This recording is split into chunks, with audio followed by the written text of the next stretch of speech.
Hi, how are you all? I hope that all of you are doing well. तो आज से हम 1 मार्च से और 30 मार्च तक हम रोज एक पेपर डिस्कस कर रहे होंगे, एक पेपर का डिस्कशन ले रहे होंगे।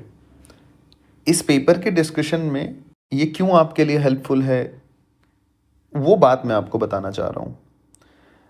बच्चे, जब हम सवाल बनाते हैं ना, सवाल तो बना देते हैं, आंसर भी आ जाता है कई बार, लेकिन हमें ये समझ नहीं आता यार, मज़ा सा नहीं आया, अप्रोच ही पता नहीं चली, बन तो गया, फॉर्मूला लगा दिया चीज़ा, फिर अगला कोई सवाल आता है उसमें हम अटक जाते हैं। तो उसका मतलब ये है कि हमें थोड़ा अटेम्प्ट करने में दिक्कत है, हमें ढंग से सवाल समझ नहीं आ रहा, कई बार तुक्का बिठा के आंसर आ जाता है। तो कुछ कुछ बातें ऐसी होती हैं हमारे साथ। तो ये जो पेपर मैं आपके साथ डिस्कस करूंगा, नो डाउट बहुत अच्छे लेवल के पेपर हैं, जैसा कि इस बार नीट का एग्ज़ाम आएगा, मैंने वैसे ही पेपर रखा है। और दूसरी बात, हर टॉपिक वाइज फिर फुल सिलेबस भी मैं डिस्कशन कर लूँगा। तो आप अटेम्प्ट करो और मेरे साथ साथ ये देखो कि भाई इसमें क्या हम बेहतर कर सकते हैं। मेरी अप्रोच में और सर की अप्रोच में क्या फ़र्क है। जब आप पेपर को पढ़ोगे तो पेपर को पढ़ने, जब पढ़ते हो ना, तो आप अटेम्प्ट करना सीखो। जैसे मैं अटेम्प्ट करूँगा, एक बच्चे की तरह मैं पेपर अटेम्प्ट करूँगा, तो मेरे क्या क्या दिमाग में आना चाहिए, तो वो सारी बातें आपको अगले 45 डेज़ मेरे साथ सीखनी है। मैं कोशिश करूँगा कि ये अब कंटिन्यू रहे, क्योंकि कंटिन्यू तो हम हैं ही, और छोटी छोटी वीडियो में छोटे छोटे कॉन्सेप्ट भी मैं डालता रहूँगा। पर मैं कोशिश करूँगा कि एक पेपर, कोशिश नहीं मतलब करना ही है, एक पेपर हम रोज़ डिस्कस करें, ठीक है। तो कुछ इस तरीके से हम चीज़ों को रखेंगे। अब ये 30 दिनों का जो है, शुरू के जो 30 डेज़ हैं उसमें तो हम ये नॉर्मल, फिर मैं जो 1 अप्रैल से 15 अप्रैल तक के बीच में, वो हम प्रॉपर फुल सिलेबस डिस्कस करेंगे, 15 पेपर। और 15 अप्रैल के बाद आपको मैं अलविदा कहूँगा और कहूँगा कि आप अच्छे से तैयारी करें, और ये जो प्रीवियस जितने हम पेपर डिस्कस करेंगे आप इनको वापस से रिवाइज कर लें। कोई कॉन्सेप्ट आपको लगे आपके नोट्स में नहीं है तो प्लीज़ प्लीज़ आप उसको नोट्स में ऐड कर लें, ठीक है जी, नोट्स में अपने ऐड कर लें।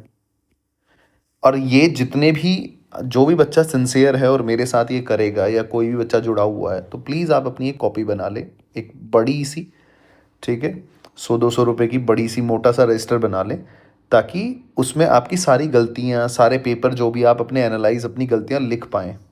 या अलग से एक डायरी बना लें जिसमें आप अपनी गलतियाँ लिख पाएँ कि अच्छा यहाँ में ये गलती, और ऐसे ही लिख लेना, आप कोई सवाल अटेम्प्ट करते हो आपकी गलती हो जाती है कि अच्छी है यहाँ पे इस बात का ध्यान रखना है।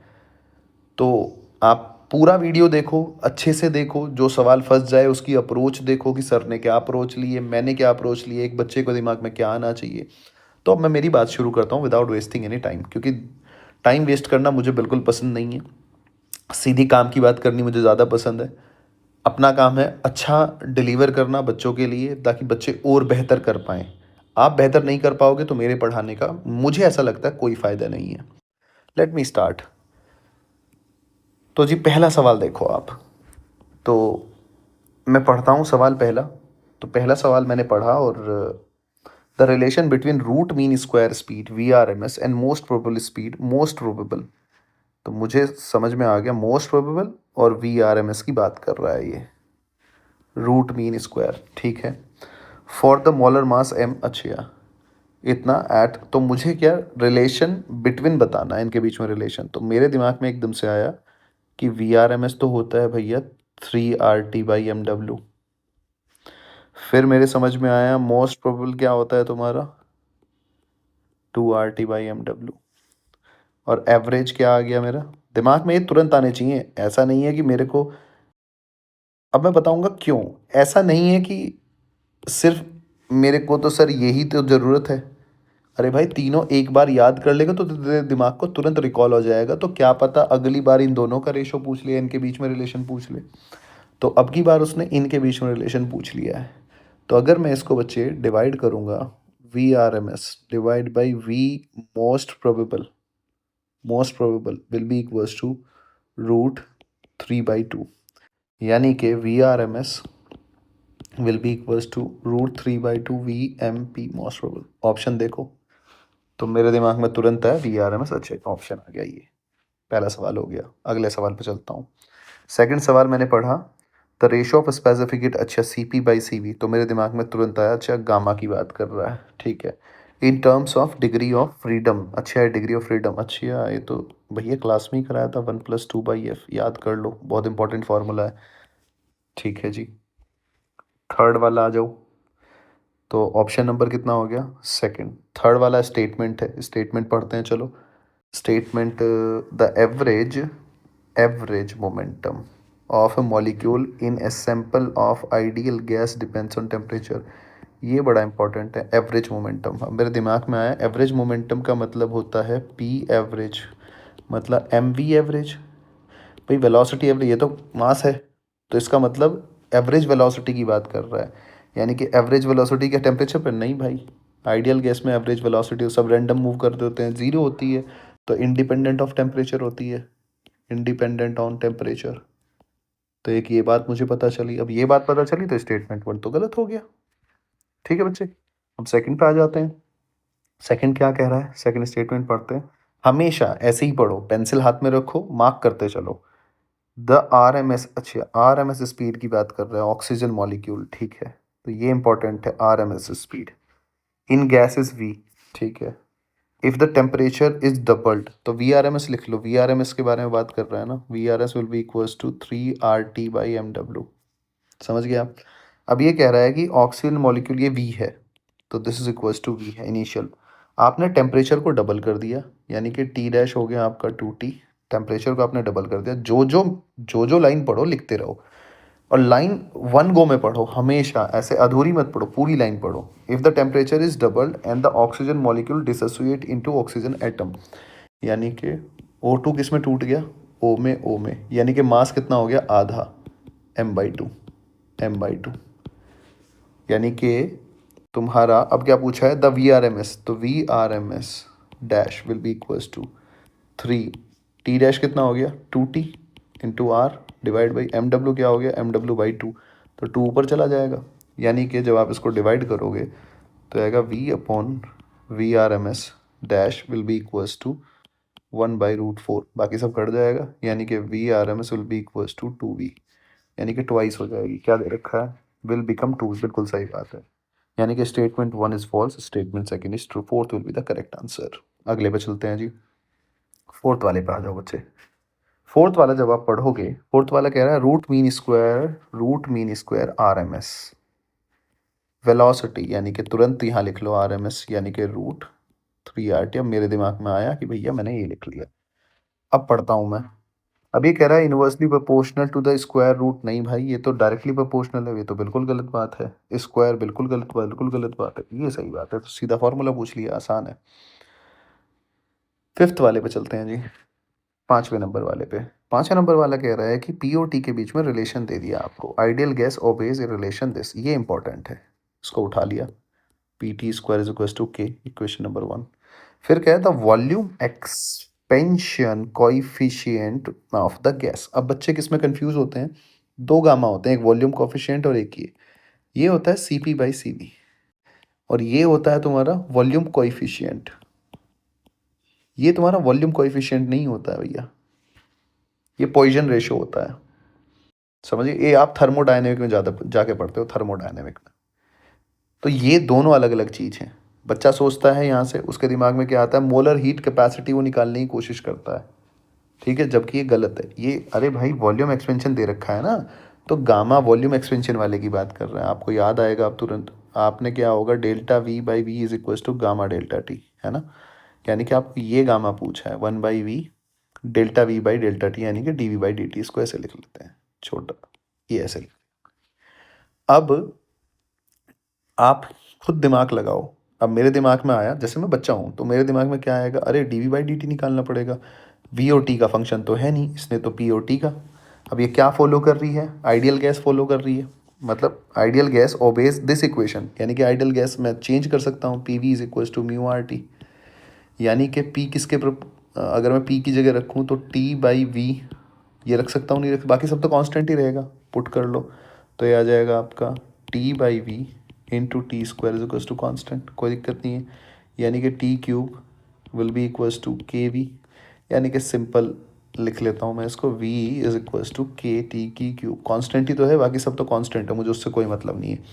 अब इसमें कंफ्यूज नहीं होना कि ये 1/k, अरे कांस्टेंट है ना, सिंपल कांस्टेंट की बात कर रहा हूँ मैं। तो जी कोई बात नहीं, ये लिख लिया आपने। अब मुझे क्या निकालना है, गामा निकालना है। तो 1/v क्या हो गया, के टी की क्यूब इंटू dv/dt कितना हो गया, 3k t का स्क्वायर। काट दो, क्योंकि कांस्टेंट मैंने इसलिए, मुझे कोई फ़र्क नहीं पड़ा, क्योंकि कटने ही वाला है सब कुछ, यानी कि गामा आ गया 3/t। So 3/t, option 1 will be the correct answer. अगले वाले पे चलते हैं जी। अगले वाला देखो बच्चे, क्वेश्चन नंबर 6 पे आ जाते हैं। क्वेश्चन नंबर 6 जब मैं पढ़ता हूँ तो मेरे को क्या पता चलता है कि the temperature at which the kinetic energy of oxygen molecules, ठीक है, becomes double then its value at 27 degree Celsius, यानी कि 20 डिग्री सेल्सियस। अब काइनेटिक एनर्जी देखो, जो पता है वो लिखो। मुझे पता चला काइनेटिक एनर्जी अच्छा डबल कर रहा है, kinetic energy final will be equals to kinetic energy initial इसका डबल, ये कहता है। यानी कि half M V R M S का स्क्वायर डैश, फाइनल लिख लेता हूँ इसको, का square will be equals to half V initial मैंने मान ली वी का square V R M S into 2। यानी कि अगर मैं हाफ एम से हाफ एम ये कट कर दूँ तो यानी कि वी आर एम एस कितनी हो जाती है, √2v आर एम एस, इतनी हो जाती है। अब वी आर एम एस कितना हो गया जी, 3RT-/mw, ठीक है जी, that should be equals to √2 into √3RT/mw। अब ऑक्सीजन मॉलिक्यूल है, बाकी सब तो 3R/mw, ये तो काट ही दो भैया दोनों तरफ से, कोई दिक्कत नहीं है। ये टी डैश विल भी आ जाएगा 2T। कुछ इस तरह की बात है, मानते हो आप नहीं मानते हो? अब बात असल में क्या है, बात ये है कि T dash will be equals to 2 into 273 का मतलब कितना है, 300 केल्विन। यानी कि आप रखोगे यहाँ 300 कैल इज इक्वल्स टू 600 K। यानी कि अगर मैं डिग्री सेल्सियस की बात करूँ तो कितना आएगा, डिग्री सेल्सियस यानी कि 600, ये 273 आप माइनस करोगे कितना आ गया, 7 2, और ये 5 2 3, 327 डिग्री सेल्सियस, यानी कि option 2 will be the correct answer. Clear है, सिंपल अप्रोच। अब देखो जी, आप आगे चलते हैं, क्वेश्चन नंबर 7 की बात करते हैं। क्वेश्चन नंबर 7 क्या कह रहा है आपसे, अगर मैं, अब मैं पढ़ता हूँ सवाल, तो मैंने पढ़ना शुरू किया पेपर में, एक gas mixture consist of 2 mole of oxygen and 4 mole of neon at temperature T, neglecting all vibrational mode, ठीक है जी, सारे मोड वाइब्रेशनल मोड नेग्लेक्ट कर दिए। The total internal energy of the system, मुझे पता है इंटरनल एनर्जी तो भैया F/2 RT ये होती है, लेकिन ये तो मिक्सचर है, तो यानी कि मुझे यहाँ F की जगह F mixture/2 RT लिखना पड़ेगा। अब F मिक्स लिखते ही मेरे दिमाग में एक चीज़ आई कि F मिक्स तो सर ने निकालना बताया था, μ1 F1 plus μ2 F2 divide by μ1 plus μ2। तो F मिक्स मेरा कितना आ गया, μ1 यानी कि ऑक्सीजन ये डाइएटॉमिक है, नियॉन ये मोनो एटॉमिक है। सो डाइएटॉमिक यानी कि 2 into 5 plus mono atomic 4 into 3, 3 मतलब डिग्री ऑफ फ्रीडम, ये क्या है, फिर degree of freedom divide by μ1 plus μ2 यानी कि 2 प्लस 4, यानी कि F मिक्स 10 प्लस 12 कितना हो गया जी, 10 प्लस 12 22 डिवाइड बाई ये कितना आ गया जी 6, यानी कि 11/3 कितना है ना, 11 10 12, हाँ ठीक है ना, 10 12 ठीक है। तो ये कितना हो गया जी तुम्हारा, 11/3 आ गया। चलो अब ये म्यू, अच्छा म्यू छोड़ दिया अपन ने, म्यू CVT होता है ना, ठीक है। तो ये कितना होगा जी 11/3। तो अब यू कितना आया तुम्हारा, यू आया मेरा, म्यू कितना हो गया total, total number of moles कितने हो गए 6, म्यू मिक्सचर के है ना, मिक्सचर के 6 है ना, into 11/3 into 1/2 into R into T, cut गया जी, यू कितना आ गया 11RT। Option first will be the correct answer. I hope आप मेरी बात समझ पा रहे होंगे कि ये मैंने कैसे किया। ठीक है जी, अब हम आगे चलते हैं। Question number 2। क्वेश्चन नंबर 2 देखो, क्वेश्चन नंबर 2 क्या कह रहा है तुमसे। ये इस सवाल को जब भी आप पेपर में ऐसे अटेम्प्ट करें तो इसमें क्या हो ना, थोड़ा सा ध्यान रखने वाली बात है। जब भी ये वाला सवाल पर्टिकुलर जब भी आए तो मैं आपको सजेस्ट करूंगा कि आप थोड़ा सा इसको ब्रेक दे दो।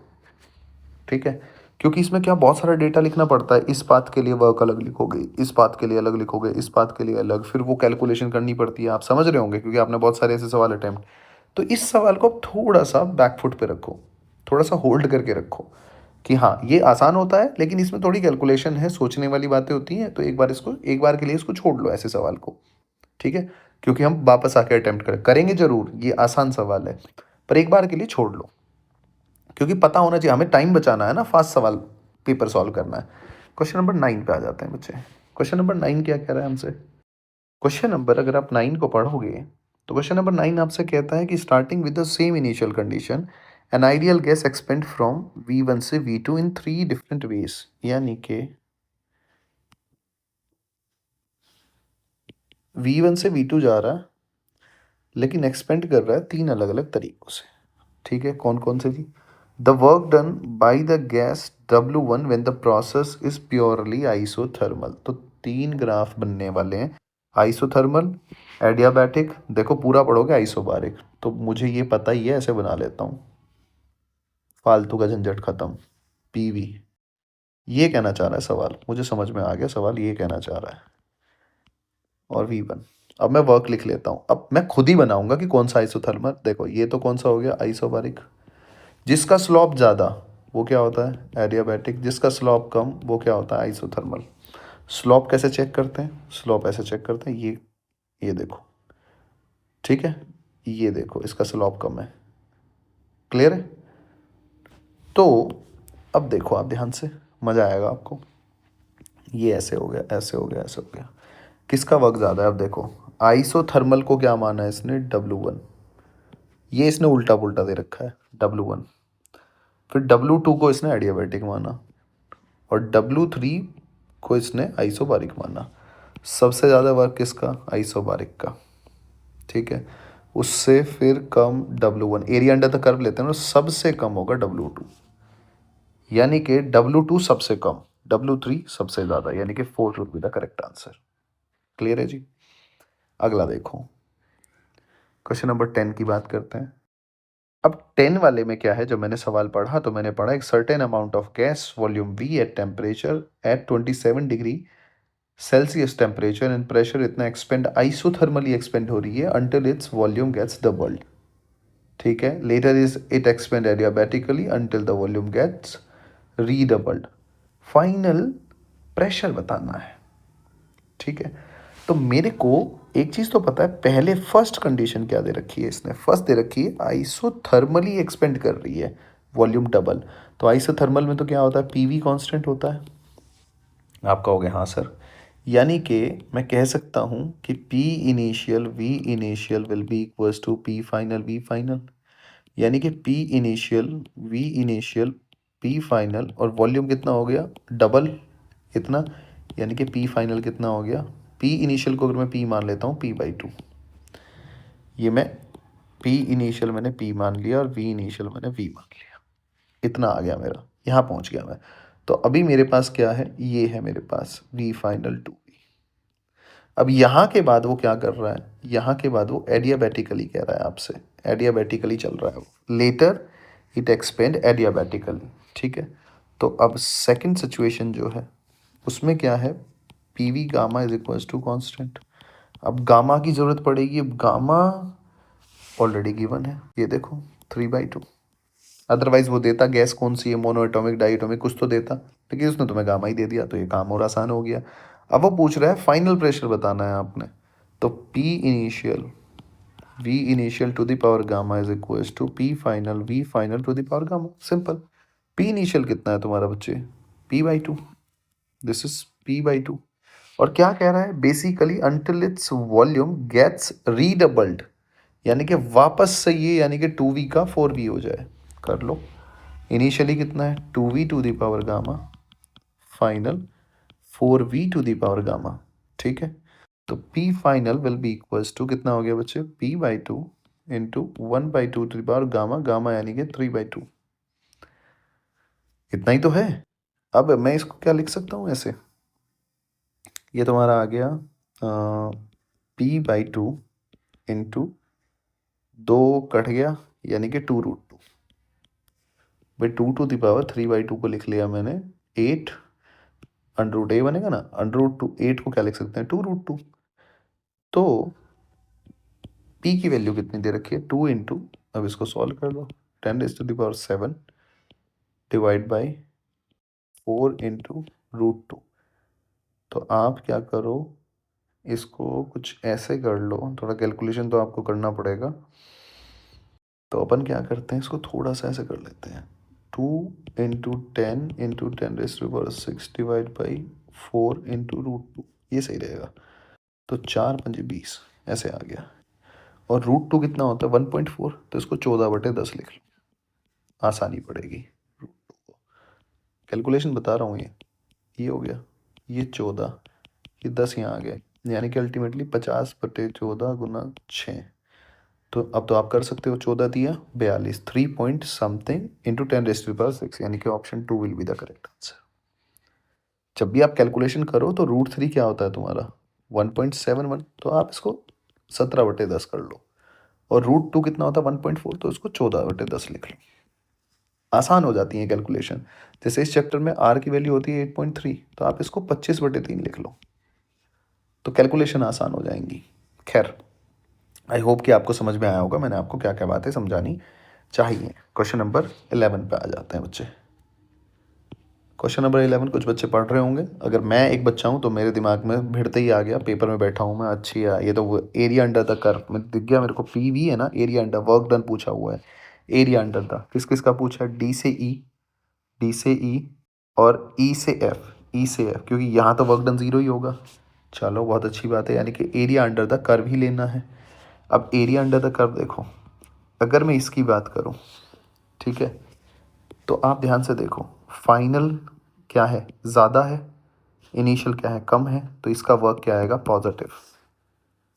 दूसरा देखो, ये वॉल्यूम इधर है, V final minus V initial क्या है नेगेटिव, तो इसका वर्क क्या होगा, इसका वर्क, इस पाथ का वर्क, ये वाला, ये नेगेटिव होगा, ऊपर वाला पॉजिटिव, तो अल्टीमेटली मेरे को ये मेरा वर्क है नेट वर्क, डब्ल्यू नेट, और पॉजिटिव है। तो हाफ इंटू बेस, बेस कितना हो गया जी 2 और 3, इंटू हाइट कितनी है जी 300, तो आपका आंसर कितना आ गया जी 150, 15×3 = 45, 450।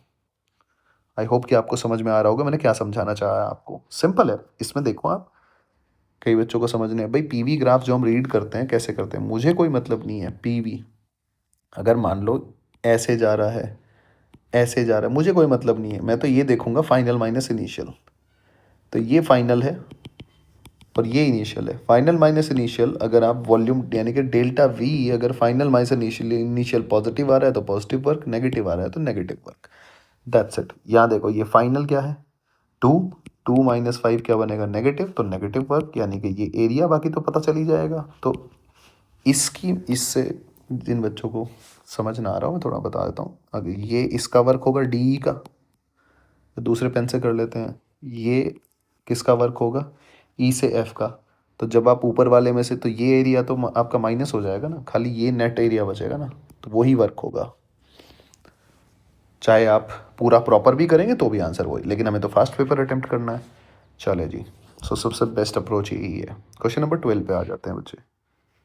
क्वेश्चन नंबर 12, क्वेश्चन नंबर 12 क्या कह रहा है, D Q and D W represent the heat supplied to the system and the work done on the system. Work done कैसे ऑन द सिस्टम, यानी कि वर्क डन नेगेटिव होगा। Heat supplied to the system, यानी कि heat supplied positive होगा।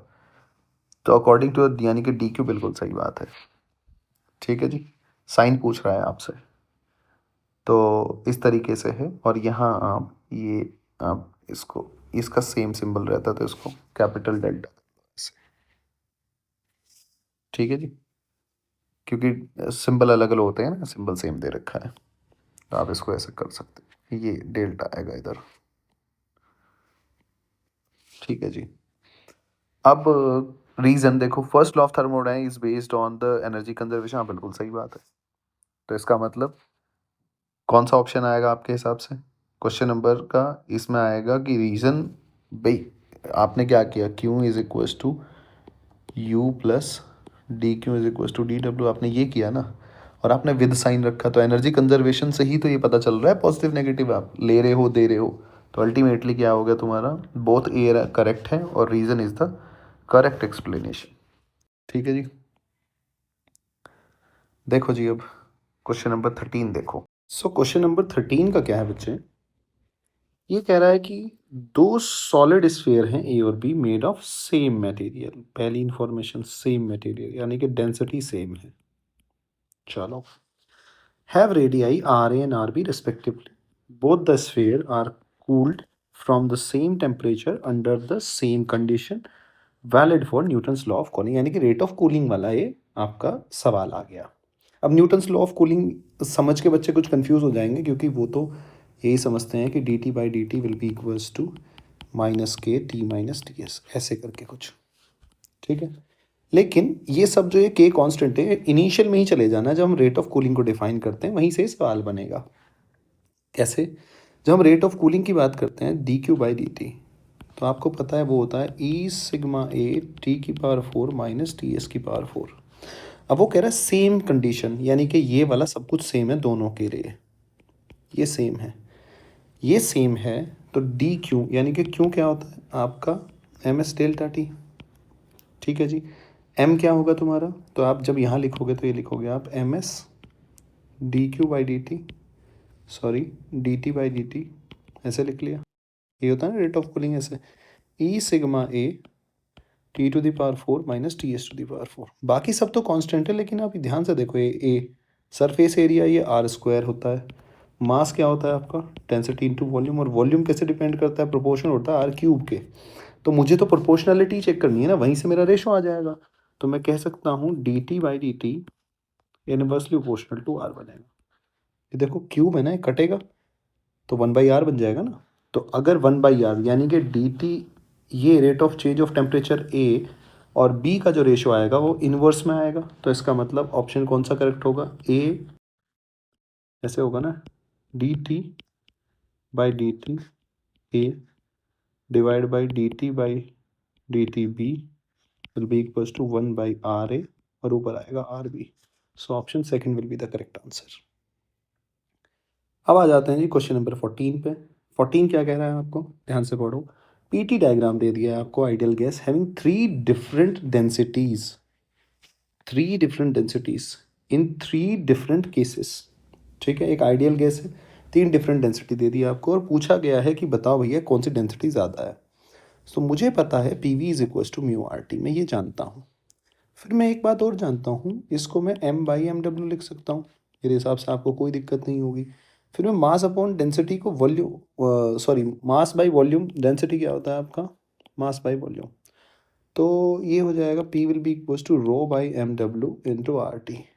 किस किस के बीच में, पी और टी के बीच में, यानी कि Y will be equals to M X plus C something जो भी है। अब ये सीधी सी बात है, आप एक बात समझो, ये लाइन की इक्वेशन है, तो अगर मैं इसे कंपेयर करूँगा, सी तो यहाँ जीरो है, एम एक्स तो यानी कि स्लोप आपका क्या है, M will be equals to आया आपका rho R by M W. ठीक है, अगर rho R by M W तो आर, तो ये आइडियल गैस तो क्या है, आइडियल गैस तो सेम ही है ना भाई, सेम आइडियल गैस है, उसकी तीन डिफरेंट डेंसिटीज़ के बारे में बात कर रहा है ये। सो आर बाई एम डब्ल्यू ये तो क्या आएगा सेम। ठीक है, यानी कि आपका जो स्लोप है मैं कह सकता हूँ इज प्रोपोर्शनल टू डेंसिटी। तो अगर स्लोप डेंसिटी के प्रोपोर्शनल है तो रो वन का स्लोप क्या है, ज़्यादा सीधा दिख रहा है, एंगल ज़्यादा बनेगा, यानी कि rho one will be greater than rho two will be greater than rho three. चलो जी, यानी कि ऑप्शन इसका आ गया बच्चे फर्स्ट। 15 वाला क्या है, 15 वाला एक आइस, एक ब्लॉक है आइस का, -10 degree Celsius is slowly heated and converted to the steam और एट 100 डिग्री सेल्सियस। तो आपको वो ये कन्वर्जन वाला ग्राफ बताना है। तो आप अगर ध्यान से एक बात देखो कि ये अगर आप देखो यहाँ पे इतनी हीट पे ये क्या कह रहा है, पहले वाला ग्राफ देखो, ये तो गलत ही आपको दिख रहा है। ये कह रहा है टेम्परेचर बढ़ रहा है और आप हीट सप्लाई नहीं कर रहे, इम्पॉसिबल है भाई। हीट सप्लाई करोगे तब आपका टेम्परेचर बढ़ेगा, बिना हीट सप्लाई कैसे टेम्परेचर बढ़ जाएगा? तो पहला तो तुम्हारा गलत है, ठीक है जी। अब आप आ जाओ ये दूसरे वाला, देखो यहाँ भी सेम चीज़ हो रही है, ये भी गलत है। फिर आप सेकंड और थर्ड में बच्चे कंफ्यूज होंगे, देखो कैसे। बच्चा कहेगा कि सर देखो यहाँ तो ये वाला तो देखो सर फेस चेंज हो गया, ठीक है, ये वाला फेस चेंज हो गया, ये वाला फिर टेम्परेचर इंक्रीज हो गया, ये फेस चेंज हो गया, ये टेम्परेचर इंक्रीज हो गया। ये ऐसे ही होता है, क्योंकि एक्चुअल में होता क्या है, अगर आप देखोगे तो असल में बच्चे होता ये है कि ये -10 डिग्री सेल्सियस से कहाँ जाएगा, 0 डिग्री सेल्सियस, आइस बनेगा, फिर फेस चेंज होगा, फिर 0 डिग्री सेल्सियस पे वाटर बनेगा, फिर इसके बाद ये 100 डिग्री सेल्सियस पे जाएगा, वाटर बनेगा, इसके बाद ये फेस चेंज होगा, वेपर बनेगा, वेपराइज होगा, 100 डिग्री सेल्सियस पे ये तुम्हारा फेस कन्वर्जन होगा, यानी कि ये वेपर बनेगा, ठीक है, ऐसे करेगा। और फिर वेपर, ये जो तुम्हारा इसका है, फिर टेम्परेचर इंक्रीज होगा, ऐसे करके पूरा फेस चलता है। तो अब आप ध्यान से देखो, अगर आपको मैं समझाऊं, -10 डिग्री सेल्सियस से 0 डिग्री सेल्सियस जाने पर टेम्परेचर इंक्रीज हो रहा है, तो हीट सप्लाई हो रही है। तो मोस्ट अप्रोप्रिएट का जवाब देना है। कुछ बच्चे क्या कंफ्यूज हो जाएंगे, सर ये तो पॉजिटिव है ग्राफ, तो इसको यहाँ से शुरू करना चाहिए था, ऐसे सर, ऐसे। नो डाउट आपकी बात सही है, वो ऐसे एग्जैक्टली तो -10 डिग्री सेल्सियस से ऐसे गया 0, फिर ऐसे गया, फिर ऐसे, फिर ऐसे, ऐसे बनना चाहिए था, लेकिन नहीं, हमें तो जो गिवन है उसमें मोस्ट अप्रोप्रिएट आंसर देना होता है। तो अगर मुझे उसमें मोस्ट अप्रोप्रिएट आंसर देना है तो सेकंड और थर्ड। तो मेरे दिमाग में क्या आ रहा है पेपर में बैठ के कि अरे यार ये क्या है, ये तो दोनों सेम सेम से लग रहे हैं, लेकिन नहीं। अगर आप ध्यान से देखें, -10 डिग्री सेल्सियस से 0 डिग्री सेल्सियस जाने पे आपको टेम्परेचर इंक्रीज करना है, यानी कि इनिशियली आपको हीट देनी पड़ेगी। तो यानी कि आप अगर सेकंड वाले में देखो तो सेकंड वाले में आपका ये जो हीट दे रहे हो, टेम्परेचर क्या है, सेम है, ये टेम्परेचर फिक्स है। ये जो भी होगा, उसने जो भी मान रखा होगा, मुझे नहीं पता क्योंकि इसने रेफरेंस नहीं दिया। तो यहाँ जो भी टेम्परेचर है इनिशियल, भाई इनिशियल तो -10 डिग्री सेल्सियस से है ना, और ये कह रहा है कि यहाँ आप हीट दे रहे हो और टेम्परेचर बढ़ नहीं रहा है, तो आपको नहीं लगता है गलत है? लेकिन आप इधर आओ, मान लो यहाँ -10 डिग्री सेल्सियस है, आपने ये देखो दिया, फिर तुम्हारा 0 पे पहुंचा, 0 से तुम्हारा क्या आ गया, फेस चेंज हुआ, फेस चेंज होकर फिर तुमने टेम्परेचर बढ़ाया 100 डिग्री, फिर फेस चेंज हुआ। तो ये ऐसे तुम्हारा स्टीम तक चलता रहेगा जब तक स्टीम नहीं बनता। तो ये तुम्हारा करेक्ट है। तो हमें मोस्ट अप्रोप्रिएट उसी हिसाब से जवाब देना है। आई होप कि आपको ये समझ में आया होगा। तो थर्ड इसका आंसर हो जाएगा। 16 लेगा, on Celsius scale the temperature of body increases by 40 degree Celsius, the increase in temperature on Fahrenheit scale. तो आपको याद है delta K by 5 will be equals to, ये सेल्सियस है ना, तो पूरा आपको आता ही है, फ़ारेनहाइट पे 9 होता, ये आप पढ़ते हो, डेल्टा टी कैल्विन हो गया वो, तो ये सेल्सियस मान लिया मैंने, डिवाइड बाई 5, ठीक है। तो अब मेरे को ये वाला उठाना है, तो ये डेल्टा कितना इंक्रीज कितना किया आपने सेल्सियस में, ये 40/5 इंटू 9, तो आपको फ़ारेनहाइट में चेंज पता चल जाएगा। तो ये कितना हो गया, 5×8 = 40, यानी कि 72 degree Celsius, sorry Fahrenheit, Celsius कह रहा हूँ, 72 डिग्री फ़ारेनहाइट। तो ये ऑप्शन थर्ड बिल्कुल आपका करेक्ट आंसर आएगा। क्वेश्चन नंबर 17 पे चलते हैं। 17 में पेपर में बैठा हूँ, तो पेपर जैसे अटैम्प्ट करते हैं, जैसे बच्चा अटैम्प्ट करता है, तो अपन ने पढ़ा during an adiabatic process, if the pressure of a gas is found to be proportional to the cube of its absolute temperature, यानी कि pressure of the gas is proportional to T की power cube, और मुझे बताना है CP/CV, यानी कि मुझे क्या बताना है, गामा बताना है। तो और ये कौन सा प्रोसेस है, एडियाबैटिक प्रोसेस है। तो मैं क्या करूँगा, मुझे एक एक बात पता चल गई, यानी कि PT-3 will be equals to constant.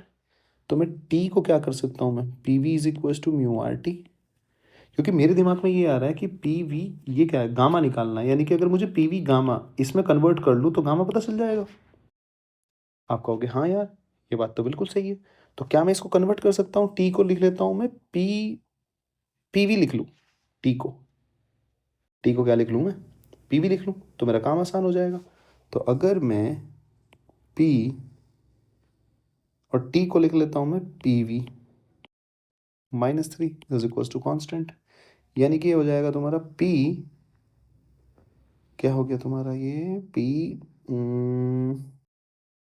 -3 + 1, तो -2 आ गया ना, हाँ।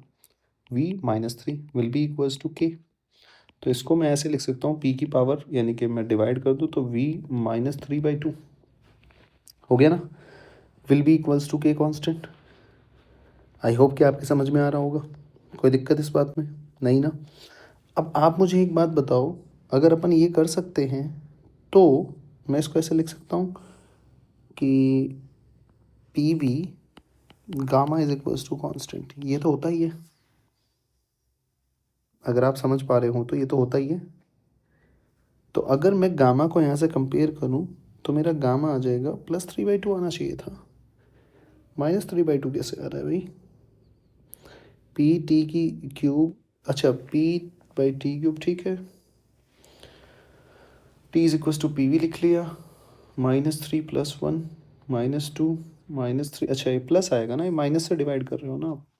ये अपन ने -2 से डिवाइड करोगे ना दोनों को, आप दोनों तरफ क्या कर रहे हो, ऐसे -1/2 से डिवाइड कर दिया तो ये तो कांस्टेंट ही बनेगा, तो अल्टीमेटली आ जाएगा, हाँ प्लस का आएगा। तो पी वी गामा तो कंपेयर कर लो, गामा इज इक्वल्स टू बच्चे +3/2। ये अपन ने यहाँ जब हम कन्वर्ट कर रहे थे यहाँ थोड़ा सा डिवीजन में थोड़ा सा गड़बड़ कर दिया हमने, ये माइनस नहीं प्लस आएगा, क्योंकि ये बनेगा ना -3/2 डिवाइड बाई -2, तो एक प्लस आ जाएगा। ठीक है, तो आपका ऑप्शन कौन सा आया? Second will be the correct answer. 18 वाले पे आ जाते हैं बच्चे। 18 वाले पे क्या है, 3 मोल है। अब ये सवाल थोड़ा सा क्या है ना, जब भी आप नोट्स पढ़ोगे आप अपने, तो आप एक बात याद करो, जब आप ये करते हो गामा मिक्सचर निकालना, तो गामा मिक्सचर निकालने के दो तरीके हैं, 1+2/f एफ मिक्स निकाल लो फिर निकाल लो, एक तो ये तरीका हो गया, ठीक है। दूसरा हो गया एक formula, μ1/γ1 - 1 plus μ2/γ2 - 1 will be equals to μ2 + μ1 divide by gamma mix -1। जब मुझे गामा गिवन हो ना, ये सबसे बेस्ट अप्रोच होती है ये वाली यूज़ करना सीधा। ठीक है, कैसे? μ1 देखो कितना है, 3 मोल है, मोनो एटॉमिक है, तो उसकी तो कोई ज़रूरत ही नहीं है, गामा ऑलरेडी गिवन है। तो ये कितना हो जाएगा तुम्हारा, एक बार मैं इसकी कैलकुलेशन आपको कर देता हूँ, पेज ऐड कर लेते हैं। देखो जी कैलकुलेशन देखो अब आप, ये कितना है, 3 मोल है ना पहले, 3/5/3 - 1 प्लस μ2 कितना है, 2 मोल है, 2/7/5 7/5 - 1 will be equals to μ1 + μ2 3 + 2 5 divide by, बचे हो गया गामा मिक्स -1। तो अगर मैं अब इसको सॉल्व करूँ तो 3 × 3 divide by 2 plus 2 × 5 divide by 2 will be equals to 5/गामा मिक्स -1। तो ये कितना हो गया 9, ये कितना हो गया 10, तो अल्टीमेटली ये बना 19/2 विल बी इक्वल्स टू 5/गामा मिक्स -1। ठीक है जी, तो ये आ गया आपका gamma mix -1 will be equals to 10/19। ठीक है, इसको इधर ले जाओ तो गामा मिक्स हो गया 10 प्लस सीधा कर रहा हूँ थोड़ा सा 19/19, so gamma mix will be equals to 29/19। ठीक है, तो जब आप इसको सॉल्व करोगे 19 1 आ गया ना, तो इज इक्वल्स टू 1 पॉइंट कितना हो गया है 10 बचा ना, और फिर 19×5 = 95, यानी कि 1.5 के आसपास, यानी कि option 2 will be the correct answer. लेकिन जब भी बच्चे ये सवाल आए, ये तो इतना सॉल्यूशन तो हो गया, आपको पता चल गया कैसे प्रॉपर करते हैं। बट ये बड़ा अच्छा सवाल क्यों है, इसमें एक बात याद रखनी है कि गामा मिक्स जो होगा ना, वो हमेशा गामा 1 और गामा 2 के बीच में लाई करेगा। ठीक है, तो अगर आप देखो ये बनता है 1.66, ये बनेगा 1.4, समझ गए? तो यानी कि 1.66 और 1.4 के बीच में ही वैल्यू आनी चाहिए, तो ये तो हो नहीं सकता, ये तो 1.4 से भी कम हो गया, ये 1.6 से भी ज़्यादा हो गया, ये भी नहीं हो सकता, और ये तो 1.4 ही है, ये तो हो ही नहीं सकता, तो यानी कि ऑप्शन 2 ही हो सकता है। तो अगर जब तक ये मान लो एक ऑप्शन दे देता 1 पॉइंट आपको देता 58 और एक दे दिया आपको 1.52, तब तक आप सॉल्व नहीं करेंगे। तो पहली अप्रोच तो यही लेंगे, आप ये देखेंगे कि ऑप्शन से एलिमिनेट तो नहीं हो रहा है, और उसके बाद अगर ऑप्शन ये 2 ऑप्शन आ गए, अब तो सॉल्व करना पड़ेगा, अगर ये 2 दे रखे हैं तो फिर आप ये वाली अप्रोच यूज़ करेंगे। ये वाली अप्रोच कब यूज़ करेंगे, जब सिर्फ गामा गिवन हो। क्लियर है? आई होप कि आपको समझ में आ रहा होगा। चलो खैर आगे चलते हैं, क्वेश्चन नंबर 19 की तरफ चलते हैं। अगर आप 19 को देखें तो 19 क्या है, the pressure of a gas, ये वही है स्केल वाला। तो स्केल वाला अगर आप याद करते हो, the temperature of the bulb at which the pressure इतना। तो देखो स्केल कैसे बनाते हैं, प्रेशर माइनस ये प्रेशर वाला स्केल अगर मैं बताऊँ, lower fix point upon upper fix point minus L F P will be equals to temperature है ना, तो टेम्परेचर थर्मोमीटर का 0 डिग्री यानी कि T minus 0 degree L F P upon U F P 100 है, माइनस हो गया 0। सो P कितना है तुम्हारा 35 सेंटीमीटर में बताना है, तो 35 माइनस लोअर फिक्स पॉइंट कितना है 28.6 डिवाइड बाई ये कितना हो गया 36.6 minus 28.6 will be equals to T by बच्चे 100। तो अगर आप 35 में से ये माइनस करेंगे तो ये कितना बनेगा आपका 6.4 के समथिंग बनेगा ना शायद, कितना बनेगा 35 बनिए ना, 28 और 6 34, हाँ ठीक है 6.4 डिवाइड बाई ये 8 बनेगा, will be equals to T by 100 0.8 यानी कि T आ गया तुम्हारा 80 डिग्री सेल्सियस। क्लियर है? तो आप ऐसा नहीं है, आप स्केल अपने हिसाब से डिज़ाइन कर सकते हैं और ये फॉर्मूला इंपॉर्टेंट होता है, ये हमेशा बात एकदम सच बात रहेगी। आई होप कि आपको समझ में आ रहा होगा। क्वेश्चन नंबर 20 देखो, फोटोग्राफिक एनलार्जमेंट, ये फेमस सवाल होता है कि आप इसको शीट को हीट करोगे तो क्या होगा, तो जैसे फोटो की तरह ये बड़ी हो जाएगी ऐसे। तो अगर सब कुछ बड़ा, तो ये सारा कुछ बड़ा होता है, फोटो को जैसे बड़ा करते हैं तो सेम प्रोपोर्शन में बड़ा होता है, तो सब कुछ यानी कि D1 D2 दोनों इंक्रीज होंगे, यानी कि option 2 will be the correct answer. Theory का सवाल है सिंपल, ठीक है। क्वेश्चन नंबर 21 पे आ जाते हैं। क्वेश्चन नंबर 21 क्या है, एक ब्रास स्केल है, gives correct length at 0 degree Celsius, ठीक है। If the temperature be 25 degree Celsius, the length read by the scale is 10 centimetre, the actual length will be। देखो आप ध्यान से समझो, ये थोड़ा कंफ्यूजिंग है, इसमें बच्चे कंफ्यूज हो जाते हैं। आप ये समझो कि ये ऑब्जेक्ट है, ये मुझे मेजर करना है और ये मेरा स्केल है, ये मेरा स्केल है, ये रीडिंग है ऐसे, ये स्केल है, ऐसे ही होती है, ठीक है। अब क्या हुआ, मैंने इसको हीट कर दिया, ये 0 डिग्री सेल्सियस पे था, मैंने इसको हीट कर दिया, हीट कर दिया तो ये इतना मान लो इंक्रीज़ हो गया, हीट करोगे तो इंक्रीज़ होगा।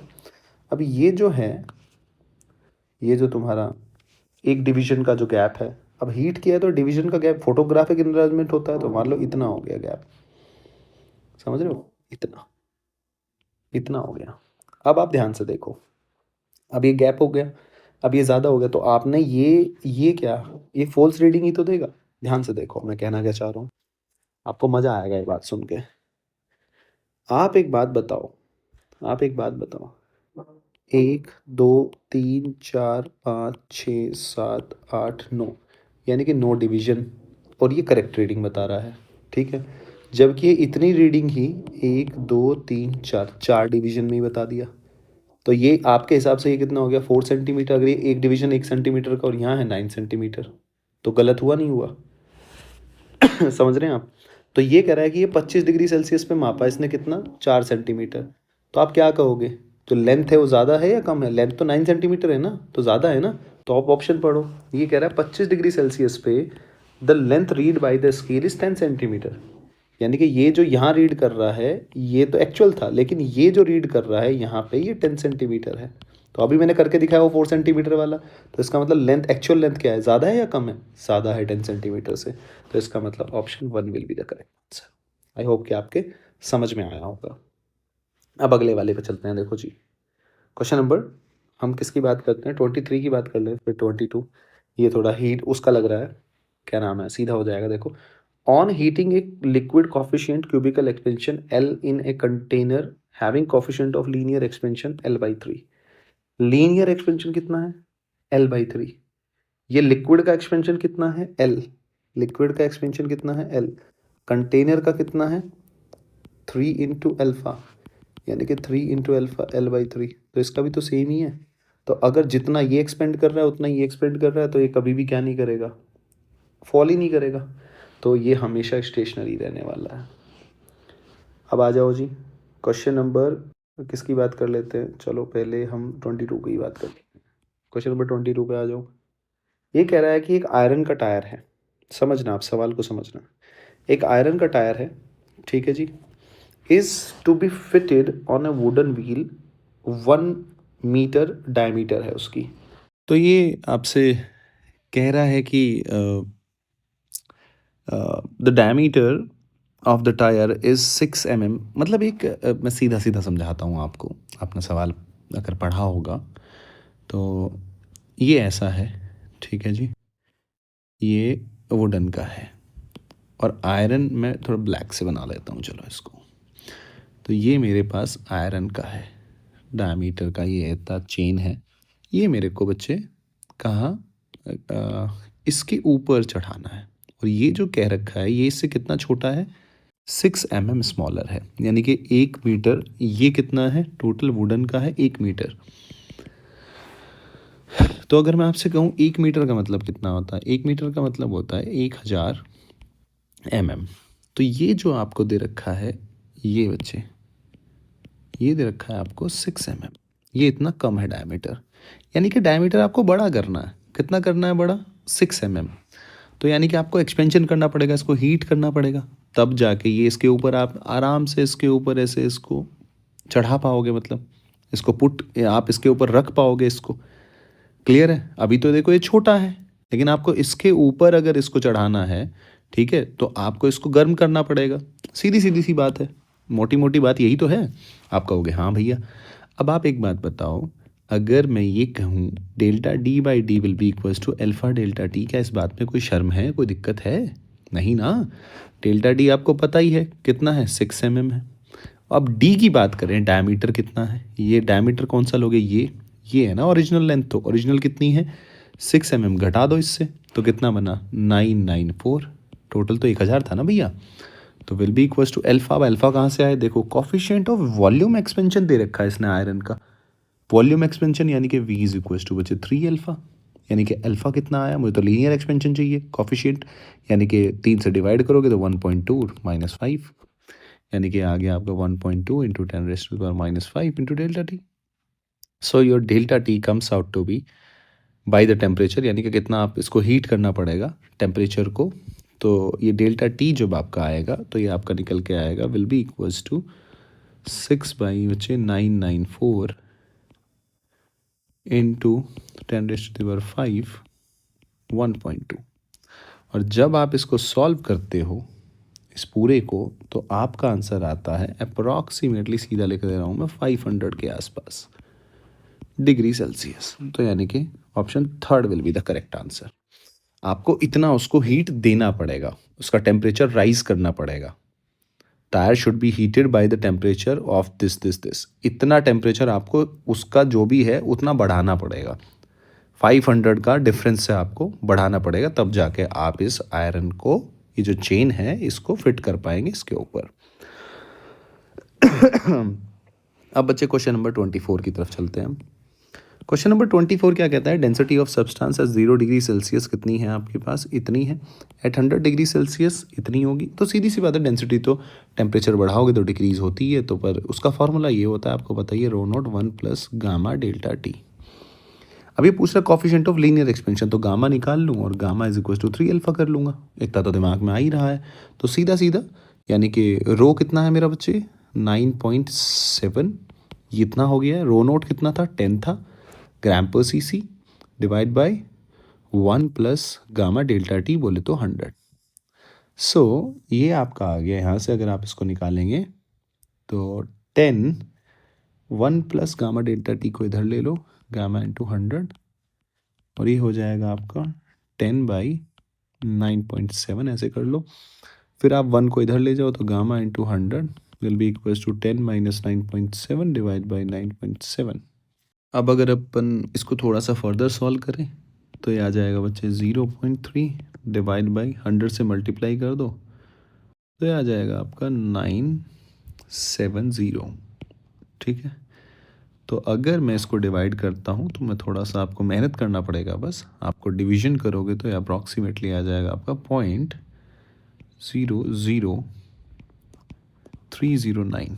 ठीक है, तो ये अप्रॉक्सीमेटली आएगा 3 into 10 raise to the power minus 4। ठीक है। तो अगर मैं इसको अल्फ़ा निकालना है तो गामा बाई 3 करना पड़ेगा, यानी कि ऑप्शन आएगा फर्स्ट। ठीक है, ये ध्यान रखना है, बच्चे इसको कंफ्यूज गामा निकाल के उसको सेकंड टिक कर दें। कुछ बच्चे क्या है सेकंड ऑप्शन आ गया, लेकिन वो यहाँ पढ़ना भूल जाते हैं। कोफिशिएंट ऑफ लीनियर एक्सपेंशन पूछा है, ना कि वॉल्यूम एक्सपेंशन। तो इन बातों का आपको खास ध्यान रखना है। क्वेश्चन नंबर 25 पे चलते हैं बच्चे। देखो जी 25 क्या है आपके पास। 25 आपके पास कह रहा है the coefficient of apparent expansion of a liquid, ठीक है, measured in 2 vessel is A and B. पहले आपको मैं एक बात समझाता हूँ, ये अपरेंट और वो वाला। देखो बात ऐसी है कि ये लिक्विड है। ये सवाल मतलब थोड़ा सा इसमें बच्चे गड़बड़ करते हैं, और मेरे पिछले टीचिंग के तजुर्बे में, पिछले कई सालों के तजुर्बे में मैंने देखा है कि लोग गलतियाँ करते हैं, बच्चे गलतियाँ करते हैं। तो ये क्या है, ये वेसल हो गया, आपने हीट दिया, तो हीट किस किस के पास गई, इसके पास भी गई और वेसल के पास भी गई।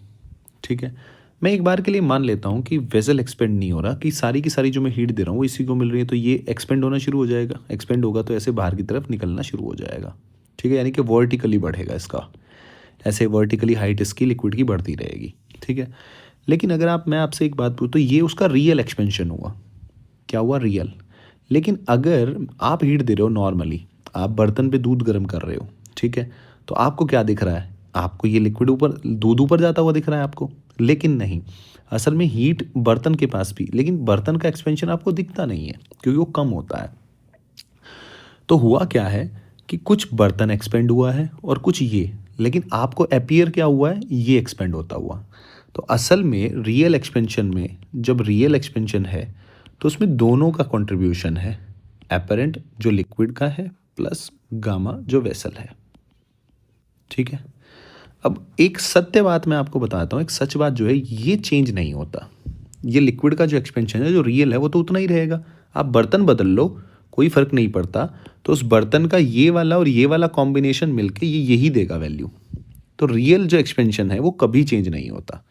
भाई लिक्विड जितना एक्सपेंड करना है वो उतना ही करेगा। आप कोई भी, आप स्टील का बर्तन लो, आप कहीं का भी बर्तन लो।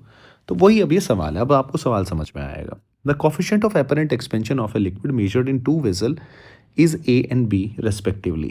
If the coefficient of volume expansion in 2 vessel is the ratio this, coefficient of volume expansion of 2 vessel, तो आपको गामा A, गामा वेसल लिख लेता हूँ, V A divide by gamma V B will be equals to X by Y. It is given to you. Now find the real coefficient of, तो real पूछा हुआ है, तो देखो gamma R is equals to पहला vessel apparent A मान लिया जो दिया हुआ है, प्लस गामा वेसल ए ऐसे लिख लिया, फिर gamma real B plus gamma vessel B. तो ये दो इक्वेशन है, तो मेरे को क्या, gamma R minus A divide by gamma R minus B, इधर लेके और डिवाइड कर लो, तो ये बन जाएगा, नहीं बन जाएगा आपका, हो गया। ये गिवन है, नहीं गिवन है, एक्स बाई वाई पुट कर लो, कुछ नहीं करना है, पुट करना है बस। Gamma R minus A upon gamma R minus B will be equals to, ये हो गया आपका एक्स बाई वाई बच्चे। अब थोड़ा सा रीअरेंज कर लो, gamma R Y minus A Y will be equals to X gamma R minus B X. थोड़ा सा इधर उधर ले जाओ, तो गामा आर क्या बन गया आपका, Y minus X will be equals to A Y minus B X. So gamma R will be equals to A Y minus B X upon Y minus X, A Y minus B X upon Y minus X, A Y minus B X upon Y minus X. अब देखो कोई भी match नहीं कर रहा, ये तो हो ही नहीं सकता, ये भी हो नहीं सकता। ए वाई माइनस, अब बी एक्स देखो, अगर मैं माइनस कॉमन ले लूँ इसमें से, अब बच्चे यहाँ भी कंफ्यूज कि मैच तो हो ही नहीं रहा सर, माइनस कॉमन ले लो, तो ये क्या बनेगा, B X minus A Y divide by, और माइनस नीचे पहुँचा दो तो एक्स माइनस वाई। तो क्या पता ये मैच हो जाए। देखो एक बार, B X minus A Y upon X minus Y, यानी कि option 1 will be the correct answer. इसने क्या किया, यहाँ पे माइनस कॉमन ले लिया, उसको नीचे मल्टीप्लाई कर दिया, क्या दिक्कत है, रीअरेंज कर दिया मतलब वापस से, तो ये आपका आंसर आ गया। तो जी मैं उम्मीद करता हूँ कि आपको समझ में आया होगा। इसको थोड़ा सा गायब कर देते हैं क्योंकि अपने पास जगह नहीं बचेगी फिर। चलो जी आ जाते हैं क्वेश्चन नंबर 26 पे। क्वेश्चन नंबर 26 कहता है, under which condition of the following condition, under which of the following condition is the law PV is equal to RT obeyed most closely by a real gas. Clear है? तो ideal condition क्या होती है जो real gas follow करती है? वो होती है हाई टेम्परेचर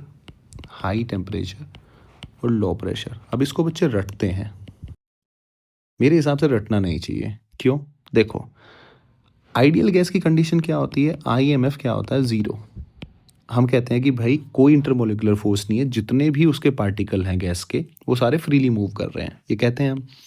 अब आप मुझे एक बात बताओ, अगर IMF 0 है, कोई भी इंटरेक्शन ना हो, ये कब होगा? आप ऐसा समझो इसको, बात को मान लो ये 2 बाइक हैं, ठीक है, ये 2 बाइक पे 2 बंदे बैठे हुए हैं, ये ऐसे क्रॉस कर रहे हैं, ये अभी आराम आराम से क्रॉस कर रहे हैं 10 मीटर पर सेकंड से, ठीक है। तो ये एक दूसरे को ईजिली पहचान पाएंगे कि ये है कौन। लेकिन अगर ये 100 मीटर पर सेकंड से पार करे, ये भी 100 मीटर पर, और आपस में ये क्रॉस करें, क्या एक दूसरे को पहचान पाएंगे? नहीं। और अगर तब भी देख पा रहे हैं तो आप 200 कर दो, 200 पे तो फिर तो पता ही नहीं चल पाएगा कौन था। समझ रहे हो? तो ये मैं कहना चाह रहा हूं कि अगर वो हाई स्पीड से मूव करेंगे तो इंटरेक्शन क्या होगा? तुम्हारा डिक्रीज होगा। फिर लो प्रेशर का मतलब क्या होता है?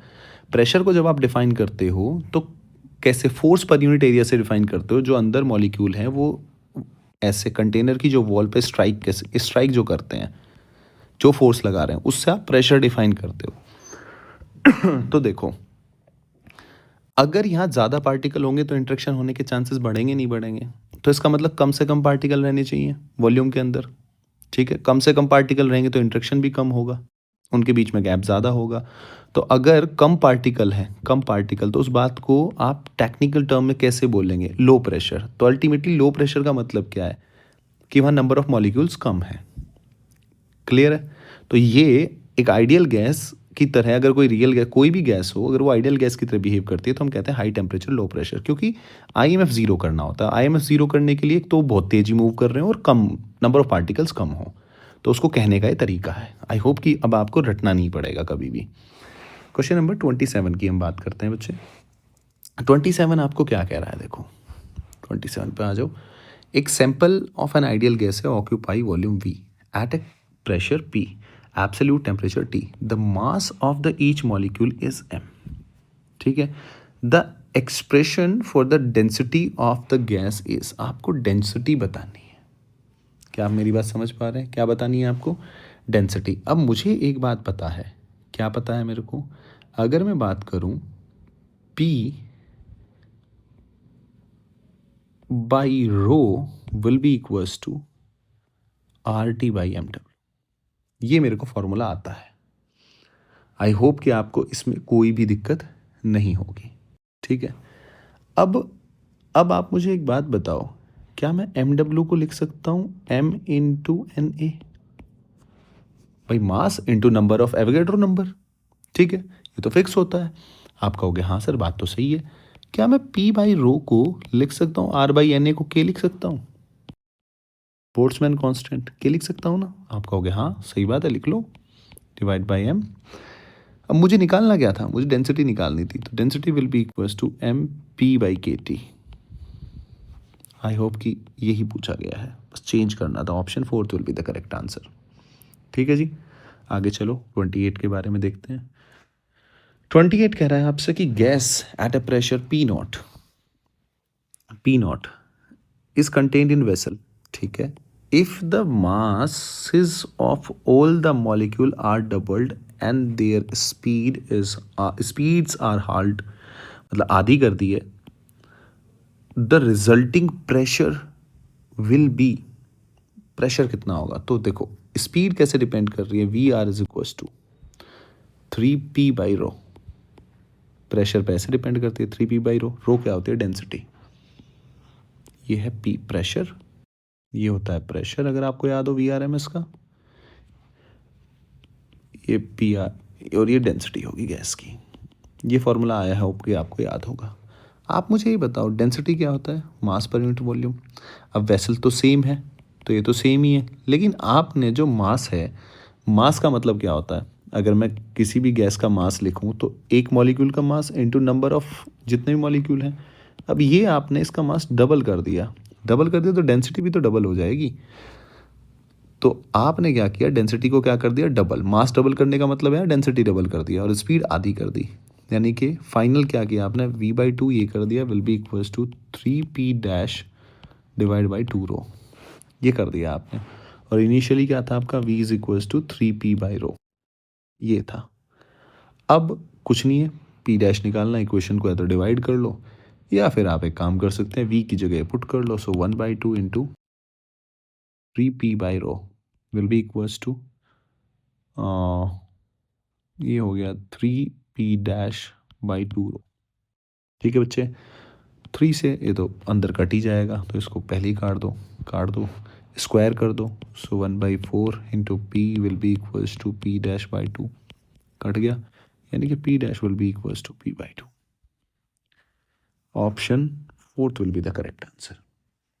ठीक है जी, आगे देखो 29 की अगर मैं बात करूं तो 29 आपसे कह रहा है कि एक ideal gas is expanding such that pt cube is equals to constant the coefficient of volume expansion, तो वही है, ये सेम रिपीट सवाल हो गया एक तरह से। So gamma will be equals to 1/v dv by dt।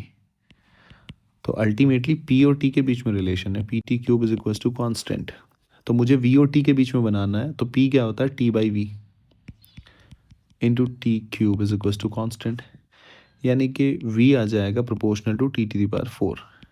ठीक है, तो आप जब इसको रखोगे तो गामा इज इक्वल टू 1 ये v इज इक्वल टू के t⁴, यानी कि के t⁴ इंटू 4 t की क्यूब इंटू के, यानी कि 4/t will be the answer. 4/t, fourth will be the answer. 30 वाले की बात करते हैं। द ग्राफ प्रेशर वॉल्यूम के बीच में बॉयल एक्सपेरिमेंट का ग्राफ है for different masses of same gas. ये सेम गैस सेम है, मासेस डिफरेंट है, तो बताना है आपको, यानी कि P V is equal to mu R T, यानी कि P will be equals to, चलो खैर PV की बात कर लेते हैं, is equals to m/mw into R T. ठीक है, यानी कि PV का जो प्रोडक्ट है वो किस पे डिपेंड करेगा, मास पे, सीधा सीधा। क्लियर है। अब अगर मैं PV की प्रोडक्ट की बात करूं तो आप वॉल्यूम को भी फिक्स कर लो, वॉल्यूम को भी क्या कर दूं अगर मैं कांस्टेंट, तो P किसके प्रोपोर्शनल आ जाएगा, M के। वॉल्यूम को कांस्टेंट कैसे करूं, ये डेटा ले लिया मैंने ग्राफ में ऐसे, तो इस V0 पे बात कर रहा हूँ मैं, तो दोनों डिफरेंट मासेस हैं, तो दोनों के लिए सेम है। ठीक, गैस मतलब मैंने V0 फिक्स कर लिया, तो अब जिसका प्रेशर ज़्यादा उसका मास ज़्यादा, तो किसका प्रेशर ज़्यादा दिख रहा है आपको, M2 वाले का। भाई इसका ये दिख रहा है ना आपको, ये देखो ये यहाँ दिख रहा है आपको, तो इसका मतलब M2 will be greater then M1, simple. 31 पे आ जाते हैं। 31 क्या कह रहा है आपको 31 कह रहा है आपको the temperature of equal masses of 3 different liquid A B C। तो आप इस जैसे सवाल को आप हमेशा कैसे अटेम्प्ट करो बच्चे, ऐसे करो, पहले आप A B C लिख लो। देखो थॉट क्या आना चाहिए दिमाग में, पहले थॉट की बात करते हैं इस सवाल में। The temperature of equal masses इतना इतना इतना, ठीक है।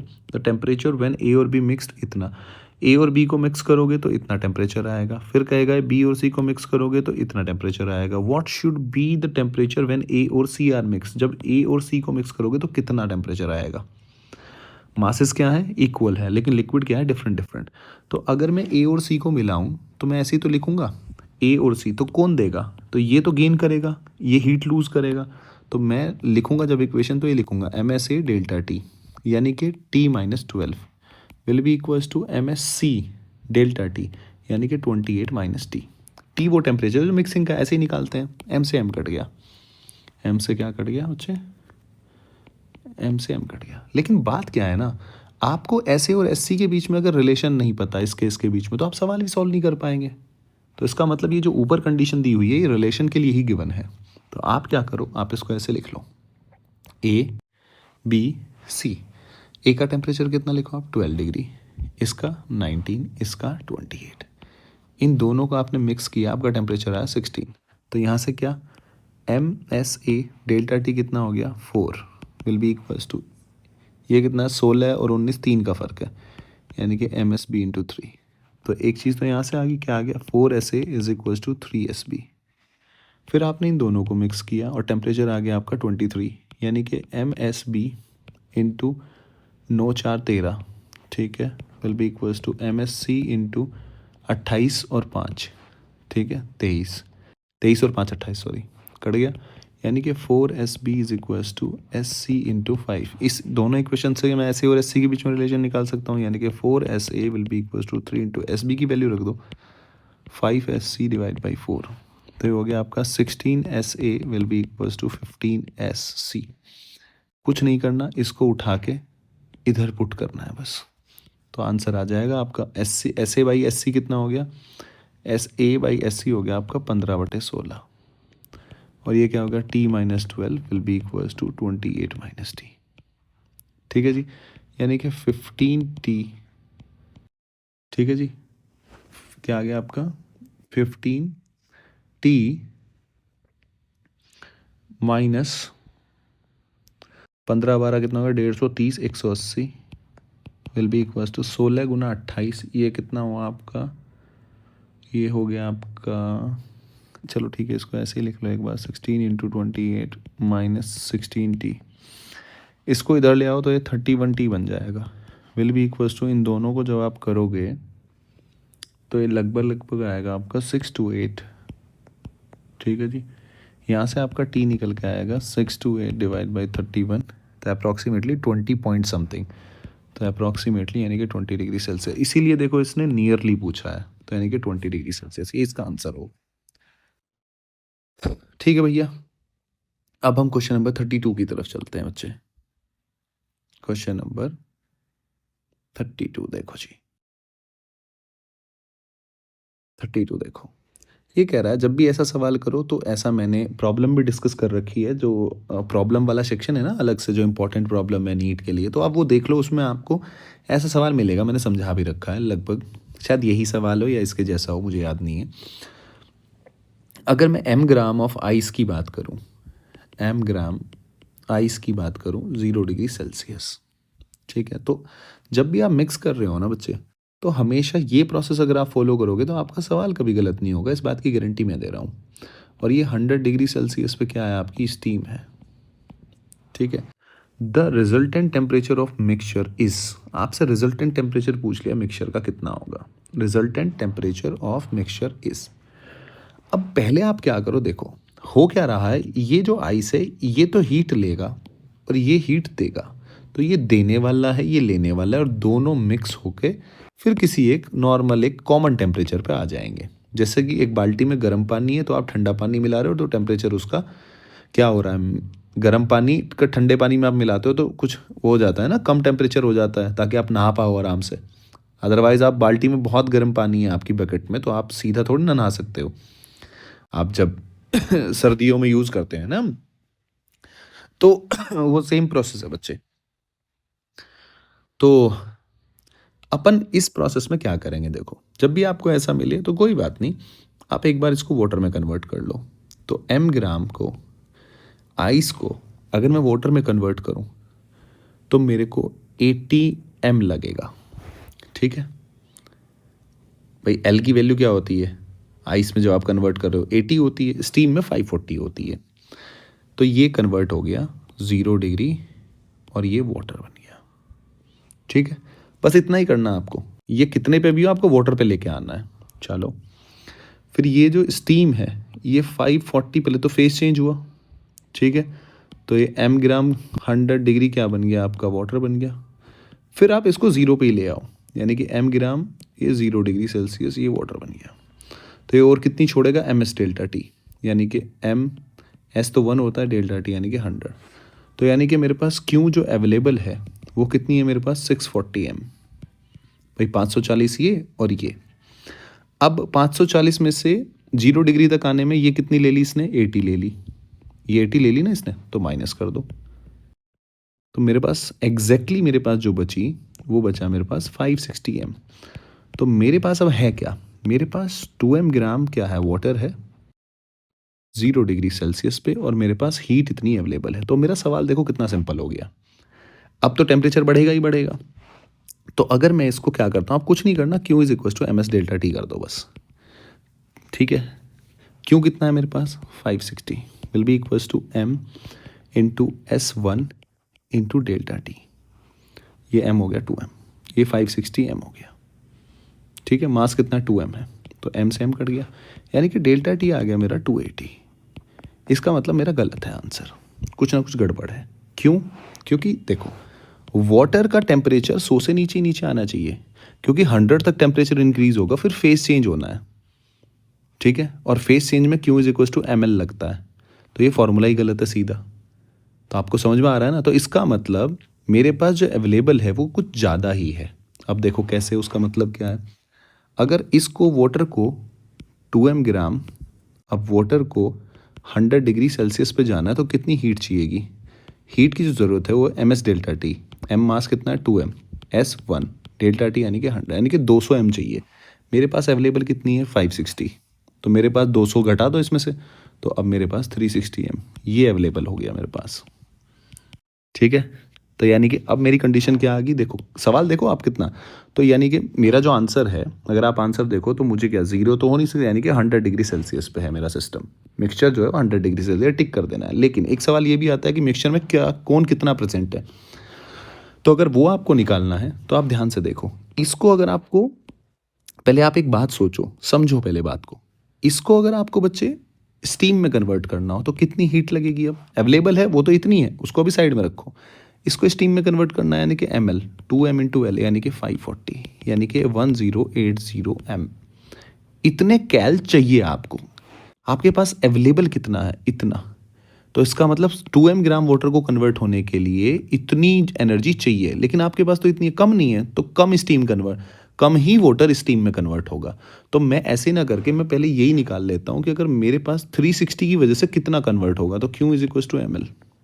सो m will be equals to 360 m divide by 540, cut गया, यानी कि 36, 6 नम 54, 2 3, यानी कि 2m/3 ग्राम जो मास है वो कन्वर्ट होगा किस में? आपका स्टीम में। और फिर वाटर कितना बचेगा आपके पास? 2m माइनस 2m/3, यानी कि आ जाएगा 4m/3 ग्राम। तो मिक्सचर में आपके ये है, इतने ग्राम वाटर है। वाटर कितने ग्राम है? ये इतने ग्राम वाटर है और इतने ग्राम आइस है, 2m/3। तो कई बार ये सवाल भी आ जाता है, तो आपको सारा कुछ पता होना चाहिए। मैंने प्रॉपर आपको प्रोसेस समझाया है, और यही आप हर सवाल, यही पहले आप हमेशा दोनों को इतने पे लेके आओ, फिर आप देखो अवेलेबल कितना है और सीधा ये लगाओ ms डेल्टा टी। तो वो 100 के नीचे नीचे जो आया होगा तो वो आपका आ जाएगा। और अगर आपका मिक्सचर बन रहा है तो आगे वाला प्रोसेस फिर मैंने आपको समझाया है। तो ये सवाल सबसे अच्छा सवाल है इसीलिए। खैर, अब हम अगले सवाल पे चलते हैं, टाइम वेस्ट नहीं करते हैं। क्वेश्चन नंबर 23 को देखो। क्वेश्चन नंबर 23 क्या कह रहा है? एक सिलेंडर है, ठीक है, ऑफ रेडियस r, जिसकी थर्मल कंडक्टिविटी है K1, is surrounded by a cylindrical shell of inner radius r and outer radius 2r। तो कुछ ऐसा है, देखो जी, ये है।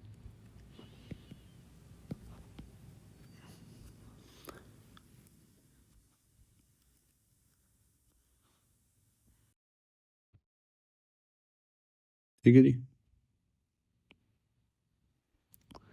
तो बच्चे, थर्मल कंडक्टिविटी, ये रेडियस r है और इसकी रेडियस है 2r, इसकी रेडियस है 2r, ठीक है। इसकी कंडक्टिविटी K1 और इसकी कंडक्टिविटी K2, ठीक है। ये बाहर वाले की, ये ऐसे, ये शेल दे दी ऐसे, इसकी कंडक्टिविटी K2 और ये जो अंदर वाला है इसकी कंडक्टिविटी K1। तो अगर मैं आपसे पूछूं करंट आया तो देख रहे हो ना, अब दो जगह डिवाइड हो जाएगा। तो ये दोनों के दोनों, अगर मैं इसको रेजिस्टेंस मान लूँ तो अल्टीमेटली कुछ ऐसा है ना, एक रेजिस्टेंस ये और एक रेजिस्टेंस ये दोनों किस में है? पैरेलल में है। अब पैरेलल में तो मैं ऐसे लिखता हूँ ना, 1/r equivalent will be equals to r1 + 1/r2। क्या पूछा गया? Effective thermal conductivity. r क्या होता है? L/Ka। तो ये हो जाएगा अपना, क्या हो जाएगा जी?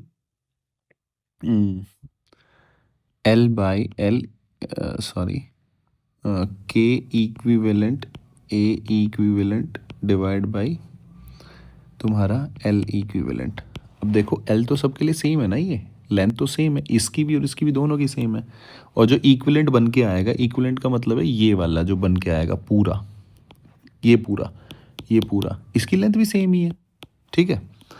तो लेकिन एरिया में डिफरेंस आएगा, एरिया सबका अलग अलग है। तो इसलिए मैं इक्विवेलेंट लिख रहा हूँ उसको। तो ये क्या होगा, K1A1/L1 प्लस बच्चे K2A2/L2। ठीक है, अब ये तो सेम ही है तो कट कर दो इसको। के इक्विवेलेंट आपको निकालना है। ए इक्विवेलेंट कितना, टोटल एरिया कितना हो गया 2r रेडियस के हिसाब से, तो 4r²। आप कहोगे हाँ भैया ये तो सही बात है। इनिशियली πr² प्लस, अब मुझे देखो, मुझे ये वाला चाहिए एरिया बाहर वाली शेल का, तो पूरा निकाल के और इस वाले को माइनस कर दूँ। भाई ये पूरा निकाल के और ये वाला अगर मैं माइनस कर देता हूँ तो बाहर वाला मिल जाएगा ना मेरे को। तो ये कितना हो जाएगा, 4πr² तो बाहर वाले का हो गया, माइनस πr² अंदर वाले का 3πr²। सो K2 इंटू 3πr²। कट कर दो इसको, कट कर दो, पाई कट गया, यानी कि K इक्विवेलेंट कितना आ गया, K1 plus 3K2 divide by 4। This will be your answer. Fourth option will be the correct answer. अब अगले वाले पे चलो।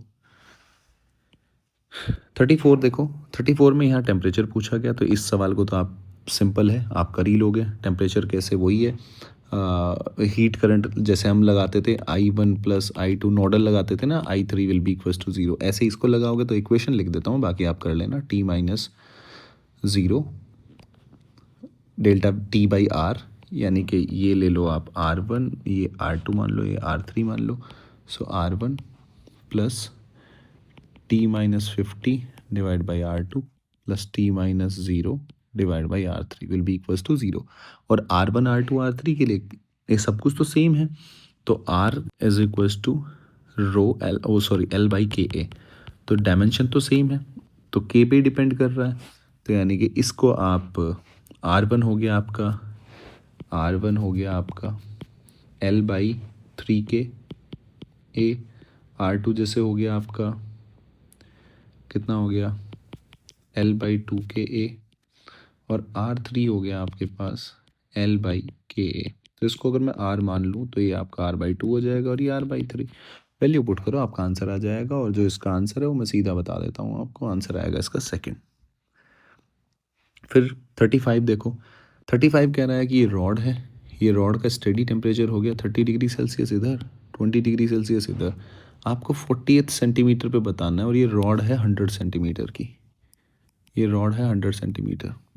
आप मुझे एक बात बताओ, अगर मैं 100 सेंटीमीटर का आर रेजिस्टेंस मान लेता हूँ, थर्मल रेजिस्टेंस, तो 40 का कितना आएगा, यानी कि 40 का आएगा 40/100, ठीक है जी, इंटू आर। ठीक है, तो ये कितना आ जाएगा 4/10R। क्लियर है। तो आप मुझे 48 सेंटीमीटर पे बताना है ना मेरे को, तो ये ड्रॉप देख लेता हूँ मैं यहाँ कितना हुआ है, फिर 30 में से माइनस कर दूंगा, यानी कि delta V will be equals to I into R, यानी कि 4/10R। ठीक है, I कितना है, I है मेरे पास 10/R, तो ये कितना हो जाएगा I इंटू 4R/10, और I कितना हो गया 10/R। कट कर दो, कट कर दो, तो ये कितना हो गया 4 डिग्री सेल्सियस का ड्रॉप है, यानी कि 26 विल बी द आंसर। 36 देखो, 6 आइडेंटिकल रोड है। अब आइडेंटिकल रोड है तो काम ही खत्म हो गया, क्योंकि आर विल बी, मैं थर्मल रेजिस्टेंस निकालने में मुझे कोई दिक्कत नहीं होगी कि किस पे डिपेंड कर रहा है, के पे डिपेंड कर रहा है। और ये क्या दे रखा है, conductivity KX is equals to आपको दे दिया 2KY, यानी कि मैं कह सकता हूँ RX/RY will be equals to, inverse ratio में था ना, सो KY/KX, यानी कि RX/RY comes out to B 1/2, यानी कि ये आएगा आपका RY will be equals to 2RX। तो RX को अगर मैं R मान लूँ तो ये 2R हो जाएगा। बस आपका सवाल यहाँ से ख़त्म हो जाएगा। अब आप ध्यान से देखो, ये व्हीट स्टोन बन रहा है नहीं बन रहा है, ये वाला R/2R, तो इसमें तो जाएगा ही नहीं, ख़त्म। ठीक है, TB पे बताना है आपने।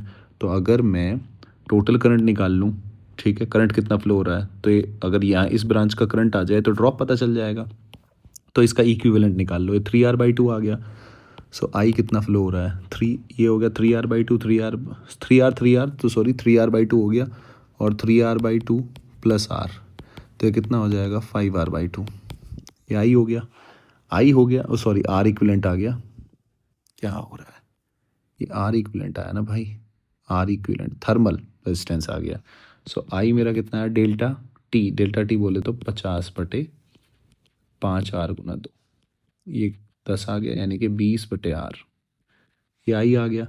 अब delta V is equal to I into R, I into R क्या बनेगा तुम्हारा, इसका मतलब delta V is equal to I into R. I क्या है, 20/r, तो 20 आ गया ना डेल्टा वी यानी कि डेल्टा टी, इक्विवेलेंट होता है ना। तो यहाँ तुम्हारा जो ड्रॉप आया वो कितना आया, डेल्टा वी, ये ड्रॉप होता है, सॉरी डेल्टा टी, तो डेल्टा टी आया तुम्हारा 20। अगर 20 का ड्रॉप हुआ है तो 60 है, तो ड्रॉप होने का मतलब है यहाँ कितना होगा, टेम्परेचर अब 40 डिग्री। क्योंकि इन सवालों को हम वोल्टेज की तरह से करते हैं ना, करंट इलेक्ट्रिसिटी वाले, वो इक्विवेलेंस से, समझे, एनालॉजी से। अब 37 देख लो आप। अब ये आ गया तुम्हारा रेट ऑफ कूलिंग। अब देखो ये 80 से 60 गया, तो तुम्हें पता है ना यहाँ Newton law of approximation method लगेगा। वो क्या होता है, देखो उसको याद करने का तरीका क्या है, ये आपको याद होता ही है, -dt/dt will be equals to k t - Ts, ये तो याद रखते ही हो आप। अब ये बस T1 - T2/t will be equals to k, और ये t लीनियर फंक्शन की तरह से हम इसको छोटे से चेंज को T1 + T2/2 - Ts, ये फॉर्मूला है। क्लियर है। अब अगर ये कहाँ से कहाँ गया है, देखो दो कंडीशन होती है, तो पहले से तो हम k की वैल्यू निकालते हैं हमेशा। तो एक T1 कितना है, 80 - 60 डिवाइड बाई t बोले तो कितना आया तुम्हारे पास बच्चे, ये आया तुम्हारे पास टी कितना है, 10 मिनट है ना, 10 will be equals to k। T1 + T2 कितना आ गया, 80 + 60 140/2 70 -30, तो यहाँ से k आ जाएगा। ठीक है, फिर से सेम इक्वेशन लगाओगे तो आपका आंसर आ जाएगा। अगले 10 मिनट की बात कर रहा है ना, तो 60 से फिर तो T1 60 लेना है, T2 आपको निकालना है, फिर से इक्वेशन लगाओगे आपका आंसर आ जाएगा, और आंसर आएगा आपका 48। अगले देखो स्टेटमेंट पे चलते हैं। A real gas behaves N ideal gas at high temperature low pressure, बिल्कुल सही बात है, एकदम सही बात है। Liquid state of an ideal gas is impossible, बिल्कुल सही बात है, क्योंकि आप IMF लिक्विड स्टेट का IMF 0 नहीं कर सकते ना, लिक्विड ही नहीं रहेगा फिर वो, तो लिक्विड में तो IMF 0 होते कहाँ हैं, तो IMF 0 नहीं होता, तो इसका मतलब इम्पॉसिबल है ना ये। हाँ ठीक है, लिक्विड स्टेट, तो ये सही है। स्टेटमेंट 1 और स्टेटमेंट 2 क्या है तुम्हारे, करेक्ट है, लेकिन ये इंडिपेंडेंटली करेक्ट है, इनका एक दूसरे से कोई रिलेशन नहीं है, क्योंकि ये बिहेव करती है वो IMF 0 होते हैं इसलिए। ठीक है, तो इस स्टेटमेंट सेकंड में लिखता कि IMF 0 होता है, तो हाँ वो करेक्ट एक्सप्लेनेशन होता, ये दोनों इंडिपेंडेंटली करेक्ट हैं। तो ऑप्शन 2। 39 की बात करते हैं। 39 में क्या है, P is equal to 2v², PV² कौन से, 4 इक्वेशन, यानी कि एक तरह से 4 सवाल है। ये क्या कह रहा है, अब आपको मैच करना है, वॉल्यूम इंक्रीज कर रहे हो तो टेम्परेचर इंक्रीज होगा, volume increase temperature decrease, expansion heat will given to the supplied, expansion अगर आप करोगे यानी कि वॉल्यूम अगर आप इंक्रीज कर रहे हो, heat will have to apply to the gas, if the temperature increase then work done by the gas is positive. तो पहले आपको V और T के बीच में रिलेशन निकालना पड़ेगा, तो इसके पहले मैं एक सॉल्व कर देता हूँ, बाकी तो आप बना ही लोगे। सो फर्स्ट अगर आप देखो P is equal to 2v², यानी कि P प्रोपोर्शनल टू v²। ठीक है, तो अगर मैं P की जगह लिख लूँ T/V प्रोपोर्शनल टू v², यानी कि T प्रोपोर्शनल टू V की क्यूब, यानी कि इसके हिसाब से अगर आप वॉल्यूम बढ़ाओगे तो टेम्परेचर आपका बढ़ेगा, तो P सही है एकदम, क्यों गलत है। ठीक है, फिर for expansion heat is given, यानी फॉर एक्सपेंशन अगर वॉल्यूम इंक्रीज हो रहा है तो टेम्परेचर क्या होगा, इंक्रीज, यानी कि DQ will be equals to, ये आपका आ जाएगा DU + ΔW।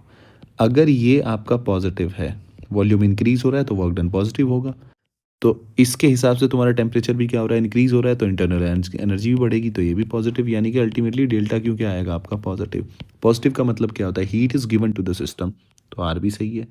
टेम्परेचर अगर आप इंक्रीज करोगे तो वर्क डन क्या होगा, पॉजिटिव, अगर आप टेम्परेचर इंक्रीज करोगे तो वॉल्यूम भी क्या होगा, इंक्रीज होगा, तो इसका मतलब वर्क डन पॉजिटिव होगा, तो ये भी सही है। तो इसके हिसाब से PRS, so option 1 will be the correct answer. आपको फालतू का चेक ही नहीं करना, क्योंकि देखो बात ये है, जब भी ऐसे ऑप्शन है तो देखो तीनों ही इसने अलग अलग कर दिए, तो आप एक को चेक कर लो, फर्स्ट वाले को, जो होगा वही टिक करो और आगे बढ़ो, सिंपल है ना। तो इस तरीके से चेक करना है।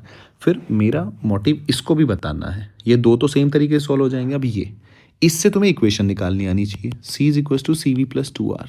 ठीक है, तो मेरे पास मुझे पता होता है C is equal to CV plus, ये याद है ना आपको, R/1 - x, और ये PVX is equal to constant, ऐसे होता है ना।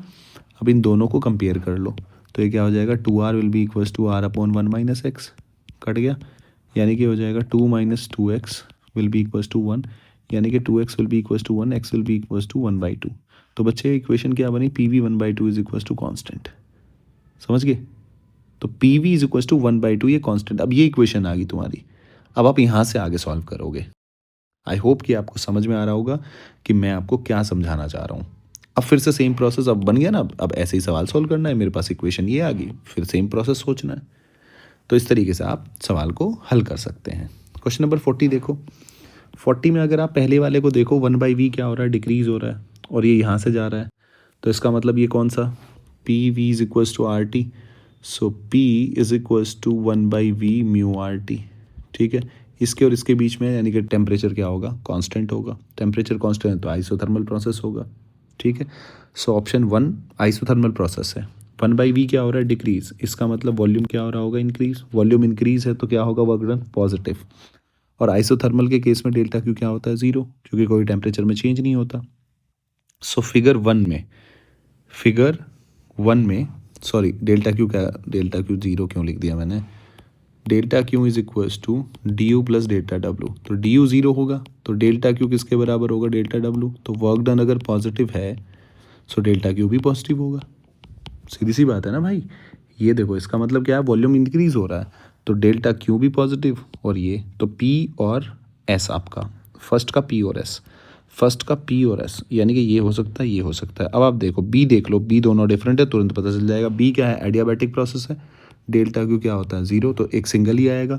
वॉल्यूम एक्सपेंड हो रहा है तो वर्क क्या होगा, पॉजिटिव होगा, यानी कि S, यानी कि ये नहीं होगा। सिंपल।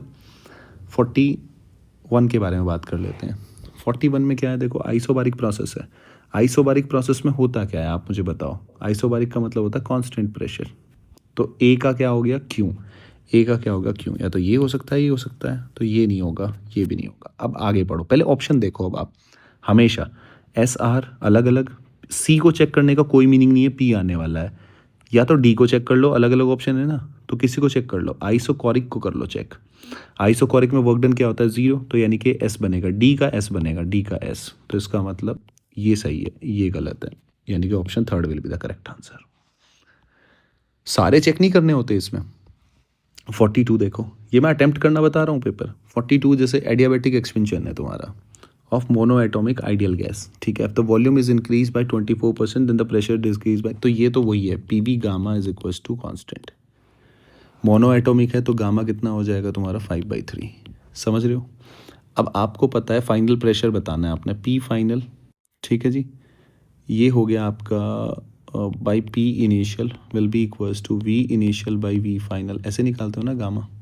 अब V इनिशियल मैंने 100 मान लिया, तो फाइनल कितना हो गया, 124। ठीक है, टू द पावर गामा 5/3, वही percentage P final by P initial. तो प्रेशर इज डिक्रीज्ड बाई, तो -1 करते हैं हम, -1 इंटू 100। तो जब आप इसको सॉल्व करोगे तो अप्रॉक्सीमेट, थोड़ी कैलकुलेशन गंदी पड़ेगी, तो ये 30% के आसपास आपका आएगा। ठीक है, 40 नहीं आएगा, तो इसका मतलब ये गलत है। क्लियर है? For adiabatic process PV gamma is equals to constant, बिल्कुल सही बात है। तो यानी कि स्टेटमेंट 1 तो गलत है और 2 सही है। क्वेश्चन नंबर 43 क्या कह रहा है, आपको पहचानने हैं, तो पहचान तो आप लोगे ही। देखो, in the following curve first और फोर्थ आइसोथर्मल प्रोसेस है। देखो, आप एक बात बताओ, स्लोप जिसका ज़्यादा होगा, तो स्लोप किसका ज़्यादा है, यहाँ थर्ड वाले का स्लोप ज़्यादा है। ठीक है, तो एडियाबैटिक को रिप्रेजेंट करेगा। यहाँ किसका स्लोप ज़्यादा है, सेकंड वाले का। तो सेकंड और थर्ड एडियाबैटिक को, और ये आइसोथर्मल, बिल्कुल सही बात है।